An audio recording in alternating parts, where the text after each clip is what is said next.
What's up guys? Sa video na to, tuturuan ko kayo kung paano nga ba maglagay ng music sa inyong mga Facebook bio. Welcome nga pala dito sa Tuts Ni Haries.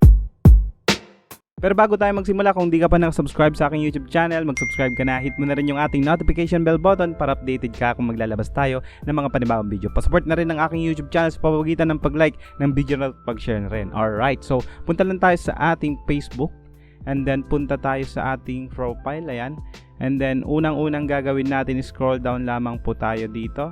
Tapos makikita natin dito ang music. Tap lang po natin yan. And then ako dito may na-add na akong dalawang music. So kung wala pa kayong na-add, tap nyo lang itong plus icon.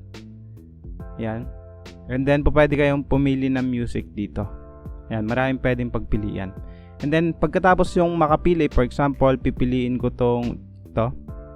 And maglo-loading lang siya. After niyang mag-check, go back ka lang and then maa-add na siya dito sa pwede mong pagpilian. So example natin, pipiliin ko itong Hope. Ayan.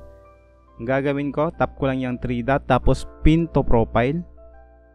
Ayan, song has been pinned. So pupunta na tayo sa ating profile at makikita nyo, meron na tayo ditong music na nakapin. So ganun lang kadali guys kung paano maglagay ng music sa iyong Facebook bio. Pwede nyo ring i-play yan kasi ngayon talaga yung purpose nun. Hindi ko na lang i-play kasi baka makopyright tayo, no? So sana nagustuhan yung video natin guys. Isang mabilisang video lang. Hope na nagustuhan nyo. Palike ng video to kung nagustuhan nyo. Let me know dyan sa comment section kung nagawa nyo, ano? Or kung may mga katanungan kayo, comment na dyan sa comment section. Mag-subscribe ka na kung di ka pa nakasubscribe. Yun lang sa akin mga kaibigan. See you again on the next one. Maraming salamat po. Alright.